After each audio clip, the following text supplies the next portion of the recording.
Hello guys, welcome to NS Educational Society. So I hope you all are doing good. जैसे कि हमने अपनी पहली वीडियो में बताया था कि हम कुछ मेडिकल से रिलेटेड कोर्सेज़ के बारे में यहाँ पे बात करने जा रहे हैं. सो आज का जो टॉपिक है वो है फूड टेक्नोलॉजी. एंड इस वीडियो में हम बात करेंगे व्हाट इज़ फूड टेक्नोलॉजी, क्या एलिजिबिलिटी है, क्या ड्यूरेशन है, क्या कैसे हम लोग एडमिशन ले सकते हैं, क्या क्राइटेरिया है, क्या फ़ीस है, and what is the career perspective. So इन सारी चीज़ों के लिए याद रखने के लिए, जानने के लिए एंड तक बने रहिएगा. So now first of all we talk about what is food technology. So food technology is a combination of food engineering, food science, hotel management and home science. ये इन चारों चीज़ों का कॉम्बिनेशन है. एंड बेसिकली जो आपको पढ़ाया जाएगा food के से रिलेटेड सारी चीज़ें आपको पढ़ाई जाएंगी. एंजाइम्स, उसके अकॉर्डिंग क्या एंजाइम्स, और उसके ब्रीफली उसको सारी चीज़ें आपको जो इस सिलेबस में जो है ये पढ़ाई जाएंगी. ठीक है, अब हम नेक्स्ट आते हैं what is the eligibility for applying in food tech. Okay, so eligibility आपका क्या है कि आपको 10+2 यानी 12th आपने करा होना चाहिए. बायो से, मैथ्स से भी करा होना चाहिए तो कोई इशू नहीं, बिकॉज बहुत सारी यूनिवर्सिटी मैथ्स भी कंसीडर करती हैं 12th में. हाँ, अगर आप बीएससी इन फूड टेक कर रहे हैं तो ये है, बीएससी इन फूड टेक कर रहे हैं तो आप मैथ्स या बायो किसी से भी आपने 12th किया हो आप एलिजिबल हो. लेकिन अगर आप बीटेक इन फूड टेक के लिए जाना चाहते हैं तो मैथ्स कंपलसरी है आपकी 12th में. एंड एटलीस्ट अपना 50% मार्क्स आपने लाया होना चाहिए. एंड द ड्यूरेशन इज़, अगर मैं बीएससी इन फूड टेक के लिए बात करूँ तो 3 years का ड्यूरेशन होगा आपका. डिग्री कोर्स है, बैचलर्स डिग्री आपके पास आएगी. अगर मैं बीटेक इन फूड टेक की बात करूँ तो 4 years का कोर्स है. सो अगर आप बीटेक के लिए जा रहे हो तो 4 साल में आपका कोर्स कंप्लीट होगा. एंड अगर आप बीएससी इन फूड टेक्नोलॉजी के जा रहे हो तो 3 साल में होगा. एंड उसके अलावा भी अगर आपको रिसर्च में जाना है बाद में, right, BSc in honours food tech आप कर रहे हो तो वो भी आपका 4 साल का ही ड्यूरेशन आएगा. ओके, सो ये बात हो गया आपका कि आप फूड टेक क्या है, एलिजिबिलिटी क्या है. And now as in why we should choose food tech, like इसके बाद हमारा करियर पर्सपेक्टिव क्या है, हम क्या कर सकते हैं, राइट. तो फूड टेक्नोलॉजी के कोर्स को करने के बाद एक आप फूड टेक्नोलॉजिस्ट बन सकते हो, बायोकेमिस्ट बन सकते हो, ऑर्गेनिक केमिस्ट बन सकते हो, प्रोडक्ट मैनेजर बन सकते हो, एंड एक रिसर्च साइंटिस्ट भी आप बन सकते हो, जो मैंने आपको बताया था अगर आपको रिसर्च के फील्ड में जाना है. ठीक है. एंड सेकेंडली अगर मैं बात करूँ कि आपका प्रोडक्ट मैनेजर, बिकॉज ऑब्वियसली आप प्रोडक्ट का पूरा नॉलेज लेते हो, तो अगर आपके पास एक अच्छा नॉलेज है, अच्छा सब कुछ है, तो आप ऑब्वियसली एक प्रोडक्ट मैनेजर की जॉब पे भी जा सकते हो. अब अगर मैं इन सारी जॉब जो आपका ये सारी जॉब आपके लिए हैं, ये कहाँ हैं, इनके लिए कुछ अगर मैं टॉप कंपनीज़ के लिए बताऊँ तो विच इज़ अमूल है, और आपका डाबर है, पराग है, ये सारी आपकी टॉप कंपनीज़ आती हैं जिसमें आपका फूड टेक्नोलॉजी के लिए आप जा सकते हो. सेकेंडली अगर मैं गवर्नमेंट जॉब के लिए बात करूं, गवर्नमेंट पर्सपेक्टिव से देखूं तो they are more chances of government job in this sector. Because अगर मैं बात करूं तो स्टेट पीसीएस का जो एग्ज़ाम होता है हर साल, उसमें फूड टेक्नोलॉजी वाले कोर्स के लिए, फूड टेक्नोलॉजी वाले स्टूडेंट्स के लिए अलग से एक वैकेंसी, अलग से कुछ वैकेंसीज़ निकलती हैं. जैसे फूड इंस्पेक्टर का जो है वो उनके लिए ही निकलता है जो जिन्होंने फूड टेक्नोलॉजी पढ़ा है. ठीक है. हाँ, अगर आप वो क्लियर कर लेते हो उसके बाद जो भी है आपको आगे का प्रोसीजर करना पड़ेगा, प्री मेंस जो भी आपको करना है वो आपको करना पड़ेगा. दूसरा एक चीज़ है FSSAI. ये क्या है कि हर 1 या 2 साल में ये वैकेंसी निकालता है फूड टेक्नोलॉजी से रिलेटेड कोर्सेज स्टूडेंट्स के लिए. हाँ, अगर आपने बीएससी नॉर्मल बीएससी किया है तो आप इसके लिए एलिजिबल नहीं होंगे. ये भी एक गवर्नमेंट जो है पर्सपेक्टिव का जॉब है. दूसरा मैं आपसे बात करूँ तो ये आपका गवर्नमेंट भी काफ़ी आपके पास जो है अपॉर्चुनिटीज़ हैं.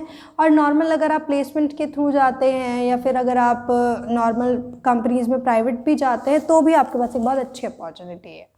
सो अगर एक नॉर्मल लैंग्वेज में मैं बोलूँ तो जितनी भी फूड प्रोसेसिंग यूनिट्स हैं, वेदर वो या तो प्राइवेट हो या तो गवर्नमेंट हो, क्योंकि काफ़ी गवर्नमेंट भी प्रोड्यूस करती है और प्राइवेट तो करती ही है, तो ऑब्वियसली हर जगह एक फूड टेक्नोलॉजिस्ट का रिक्वायरमेंट है ही है. एज इन मैं अगर बात करूँ कि जितना भी वाइन का जो भी प्रोडक्शन जहाँ पे होता है, जितनी बड़ी यूनिट होगा उतना ही वहाँ पे एक फूड टेक्नोलॉजिस्ट का ज़रूरत होगा। एटलीस्ट मैं अगर आपको बताऊँ तो एटलीस्ट 50 to 500, जितनी बड़ी यूनिट होगी 500 तक का एक यूनिट में जो है फूड टेक्नोलॉजिस्ट का ज़रूरत होता है। एंड आप एज एन इंजीनियर, अगर आपने बीटेक इन फूड टेक किया है तो एज एन इंजीनियर आप इन सारी कंपनीज में जाओगे। अगर आपने बीएससी इन फूड टेक किया है तो भी आप एक एज एन असिस्टेंट इंजीनियर जाओगे। इट्स नॉट लाइक दैट कि आपको वहाँ पे फूड प्रोड्यूस करना है या बनाना है, ऐसा नहीं है। बट आपको वहाँ पे वो सारी चीज़ों का नॉलेज है, आपको वो चीज़ें असिस्ट करनी है, ये आपका वर्क होता है। दूसरा, मैं जैसे कि आप हर जगह नॉर्मल, अगर मैं बताऊँ नॉर्मली आप हर जगह जाते हो, कॉफ़ी हर कोई पीता है, पिज़्ज़ा हर कोई खाता है, राइट। डोमिनोज़, नेस्ले, नेस्कैफ़े या फिर आपका KFC, हर जगह पे जहाँ पे भी इनका प्रोडक्शन यूनिट होता है ऑब्वियसली फूड टेक्नोलॉजिस्ट का ज़रूरत होता ही है। बिकॉज़ ये गवर्नमेंट रूल भी है कि अगर फूड टेक्नोलॉजिस्ट आपके एक यूनिट में नहीं है तो आप वो चीज़ नहीं चला सकते हो, ठीक है। तो ये एक वाइड रेंज होती है। फूड टेक्नोलॉजिस्ट के बाद आपका एक बहुत वाइड रेंज है, जॉब अपॉर्चुनिटीज़ काफ़ी सारी आपके पास हैं, ठीक है। इसके अलावा मैं बात करूं एडमिशन्स एंड आपके फ़ीस स्ट्रक्चर की।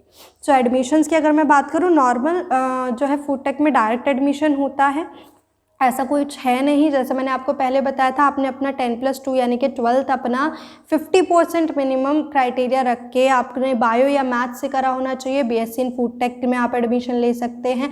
अगर मैथ से ही किया है तो बीटेक इन फूड टेक भी आप कर सकते हैं, बायो वाले बीटेक इन फूड टेक नहीं कर सकते। बाकी अगर मैं आपको आगे एक बात बताऊं तो ये है कि आपका जो है एडमिशन के लिए डायरेक्ट काफ़ी सारे जो है मेनली डायरेक्ट ही जाते हैं, क्योंकि इजी वे में एक एडमिशन हो जाता है फूड टेक में, डायरेक्ट एडमिशन। अदरवाइज़ अगर मैं आपको मैं बात करूं कि एक गवर्नमेंट भी है ऐसे, एक गवर्नमेंट आपका जो है एक एग्ज़ाम भी होता है, उसमें क्या है, लेकिन आपका एक एलिजिबिलिटी क्राइटेरिया है कि आपने जेई का फर्स्ट एग्ज़ाम आपने लिया होना चाहिए, अटेम्प्ट किया होना चाहिए, और वो सिर्फ मैथ्स वालों के लिए है।